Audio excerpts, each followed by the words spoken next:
Much. Let me begin by thanking the great New Hampshire Democratic Party for all that they do for working families in this state. Let me thank Ray Buckley for the great job that he does. And let me say a word to every person in this room, regardless of who you are supporting in this nomination process. I want to congratulate all people here for doing what is a difficult thing to do, and that is to spend considerable amounts of time and energy trying to make this country a better place in which to live and work. Thank you all.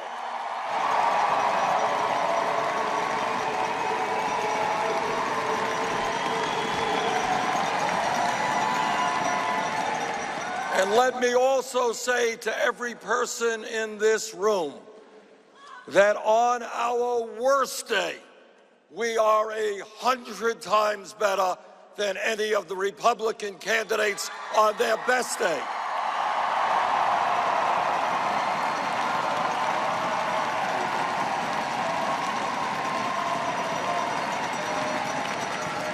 And let me say a special thanks to the many thousands of volunteers who have worked so hard on our campaign.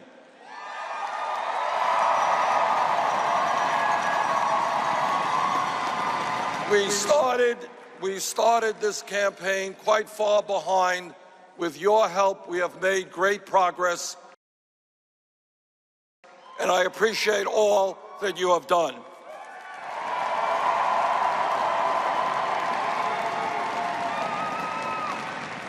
I also want to thank the many unions and organizations, too many to name, for their support.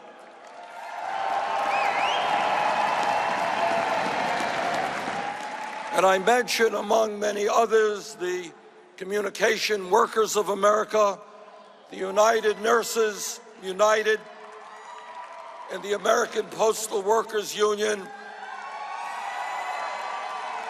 and the New Hampshire State Employees Association. And I want to thank MoveOn.org for their support, Democracy for America, and many other grassroots organizations.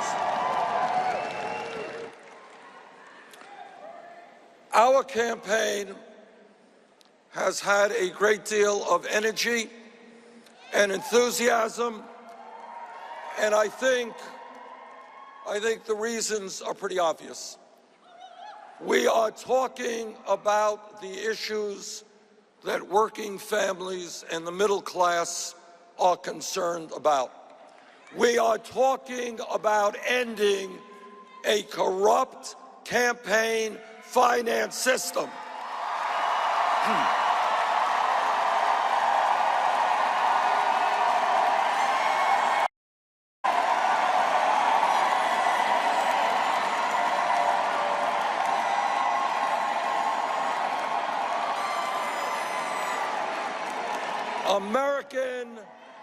American democracy is not about Wall Street and billionaires buying elections. American democracy is about one person, one vote. That's what New England is about.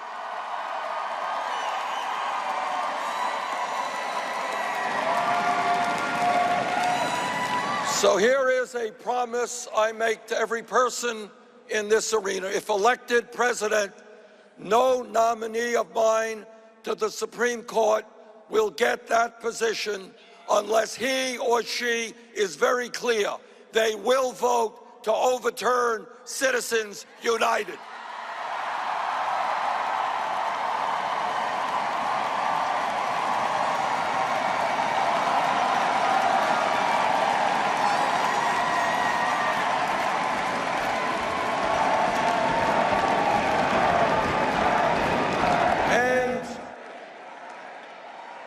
We will address the rigged economy that so many of working people are suffering under right now.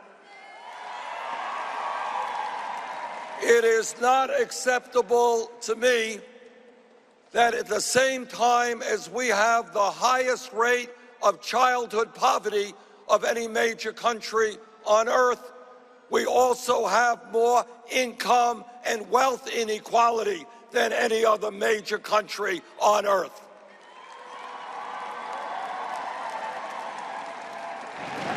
So I say to the billionaire class, we are going to create an economy that works for working families, not just the people on top.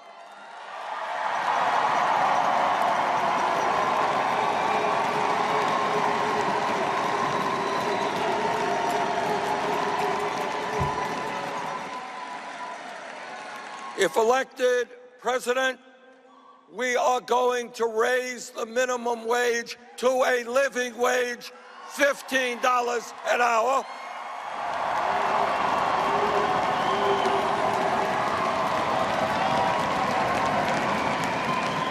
We are going to end the disgrace of women making 79 cents on the dollar compared to men.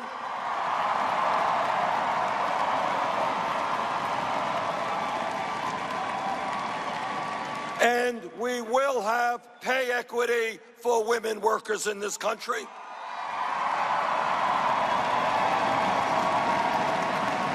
We are going to rebuild our crumbling infrastructure and create millions of decent paying jobs. We are going to reform our disastrous trade system. And we are going to tell corporate America, start investing in this country, not just in China.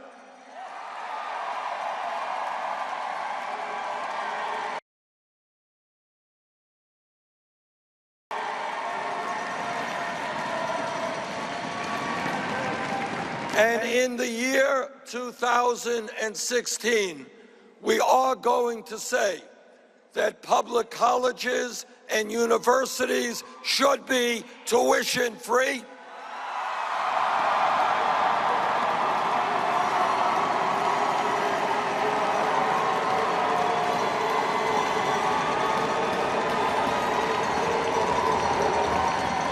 I want every child in this country, kids who grew up in families like mine, where my mom and dad never went to college. I want those kids in Manchester, New Hampshire, and in Burlington, Vermont, to understand that if they do their schoolwork seriously, if they do their homework, and if they are serious students, yes, they will be able to get a college education regardless of the income of their families.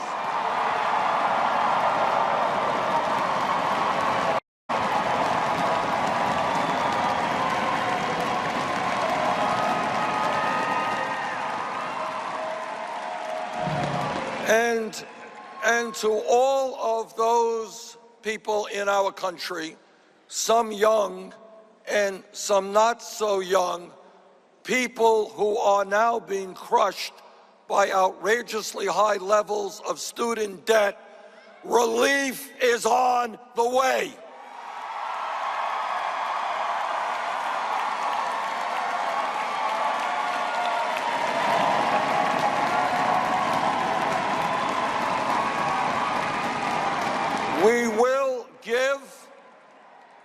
We will give those millions of people today sometimes paying 25% of their income in student debt. We are going to lower interest rates to make your debt more bearable.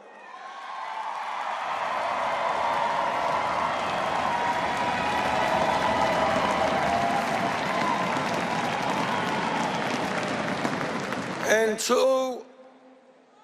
the senior citizens of New Hampshire and of America, many of whom are trying to get by on $11,000, $12,000, $13,000 a year in Social Security.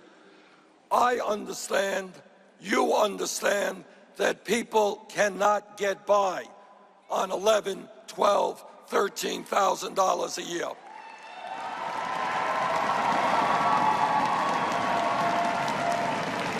Now, my Republican colleagues, they say we should cut Social Security.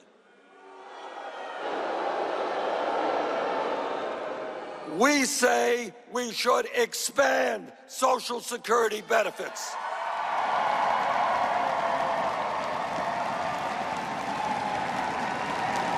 And we are going to do that by lifting the cap on taxable income.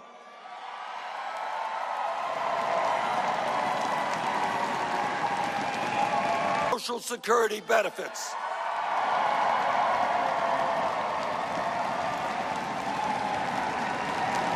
And we are going to do that by lifting the cap on taxable income.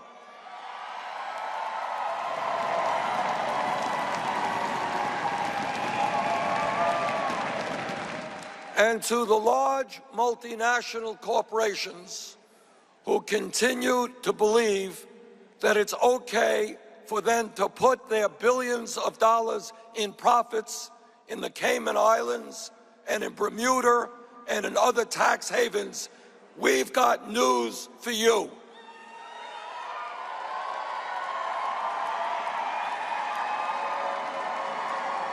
You are going to start paying your fair share of taxes.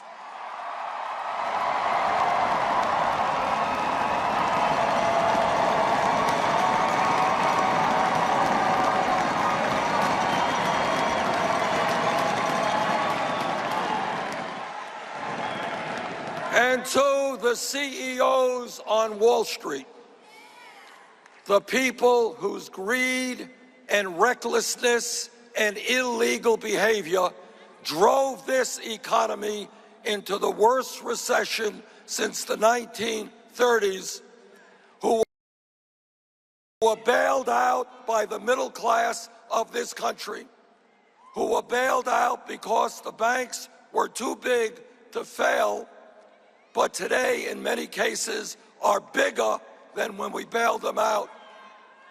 We are going to re-establish a 21st century Glass-Steagall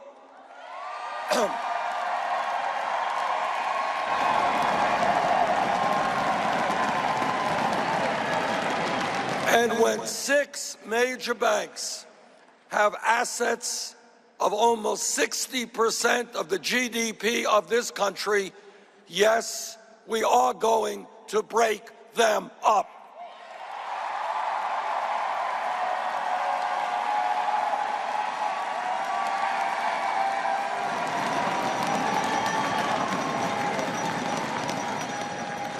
And to the pharmaceutical industry,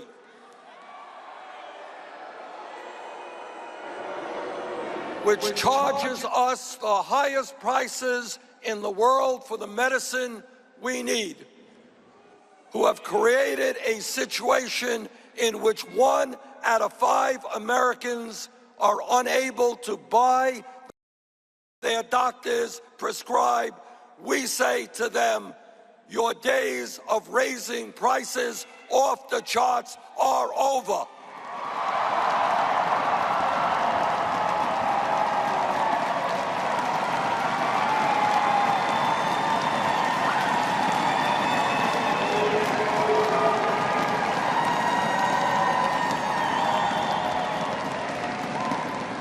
And to the 11 million people in our country who are undocumented, who are living in the shadows, who are fearful about being deported, we say, we share your pain, and we are going to pass comprehensive immigration reform.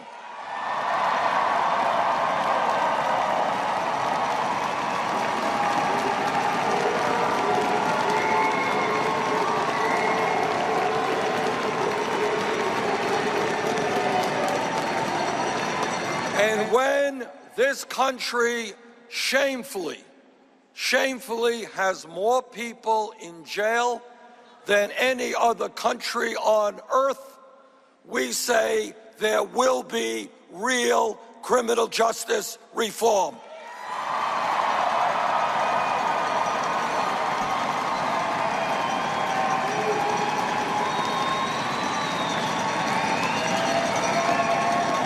We are going to invest in education and jobs for our kids, not jails and incarceration.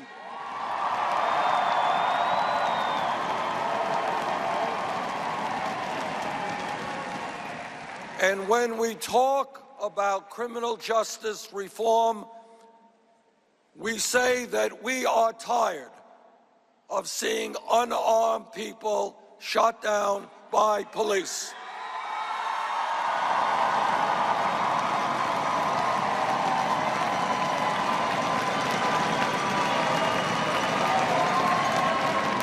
What we are saying is that a police officer who breaks the law, like any other public official, must be held accountable.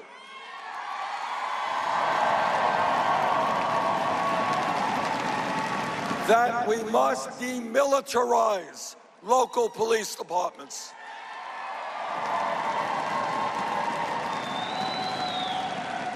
And that we must make police departments all across this country look like the diversity of the communities they serve.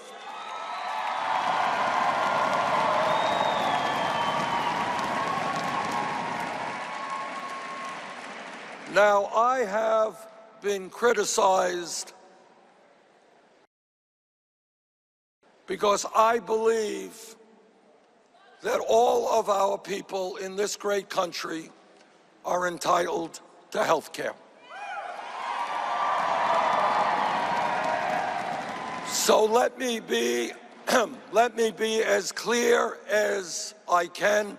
I confess, I believe that health care is a right of all people, not a privilege.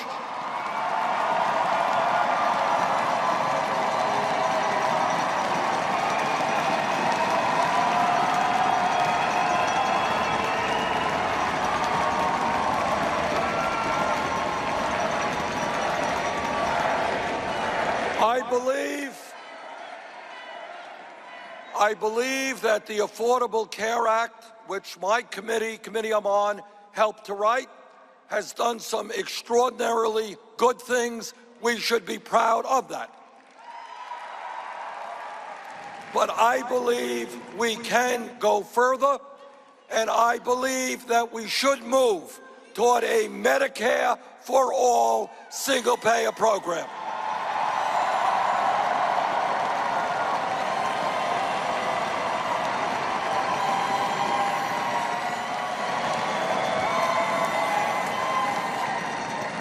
Now, what leadership is about is not just swimming with the current. It's not just coming aboard ideas when there is majority support for those ideas.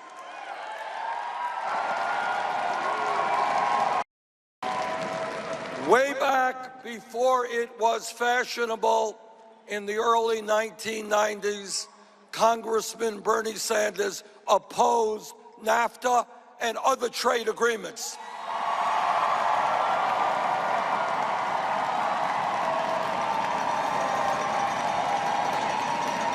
I want corporate America to invest in this country, create jobs in this country, not just in China. In 1996, when it was not popular, I voted against the so-called Defense of Marriage Act.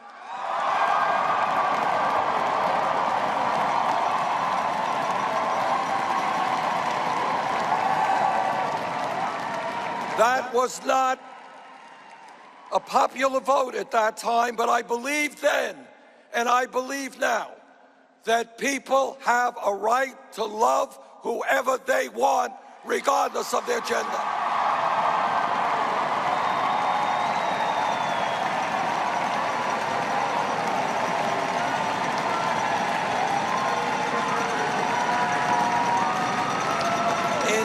In late 1990s, when all kinds of people in this country, Republicans and yes, some Democrats, said we should deregulate Wall Street.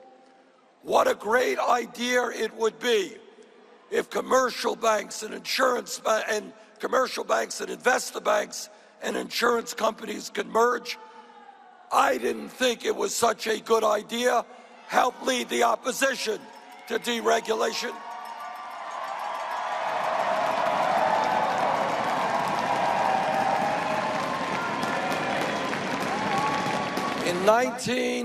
In 2002, the most important debate in recent history on foreign policy took place.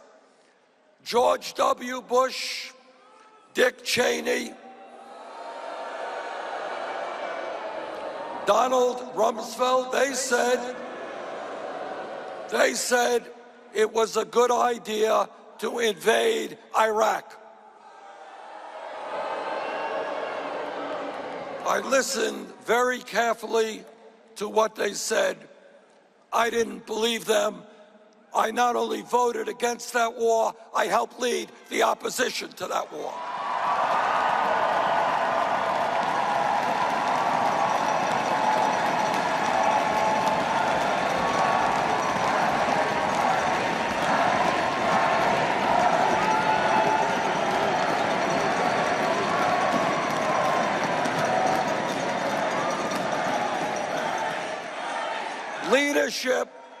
Leadership is about standing up and being counted when the times are rough, even when you are in a minority situation. But leadership is also producing the goods, passing legislation impacts the people of New Hampshire, Vermont, and in America. And I'm very proud that a few years ago, as chairman of the Veterans Committee, I helped pass the most comprehensive veterans health care legislation passed in the modern history of this country.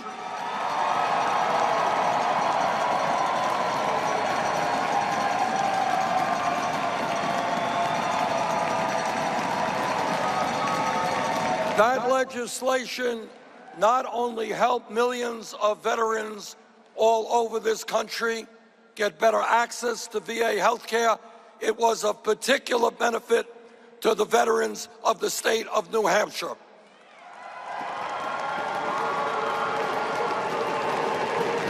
Because we put some special language in that bill to benefit New Hampshire veterans. And I am proud that as part of the Affordable Care Act, we got $12 billion in it to expand community health centers in New Hampshire and in Vermont and all over this country.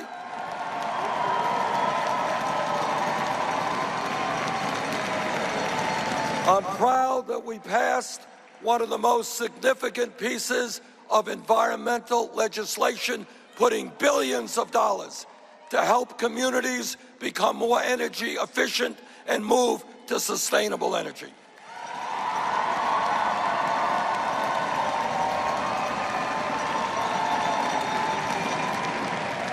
Let me conclude by saying this. No president, not Bernie Sanders or anybody else, can bring about the changes that the middle class and working families of this country desperately need. And the reason for that is that the powers that be, Wall Street, corporate America, the corporate media, the Koch brothers, the large campaign donors are so powerful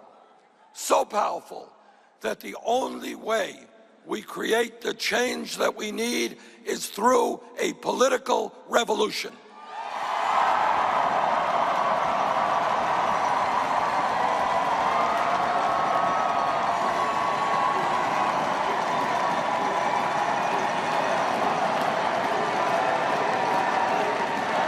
And that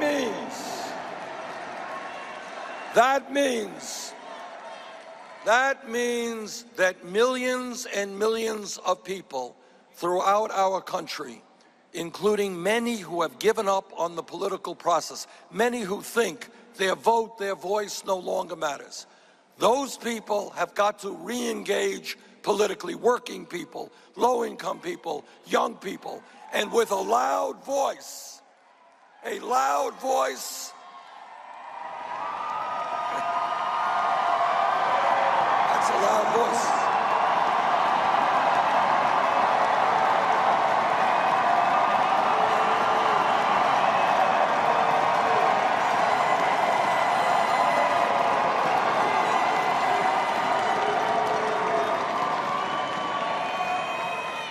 And with a very loud voice heard on Tuesday in New Hampshire and heard all over this country, the voice which says that this government of ours, fought and defended by so many men and women who prepared to put their lives on the line, this government of ours belongs to all of us, not a handful of wealthy campaign contributors. Thank you all very much.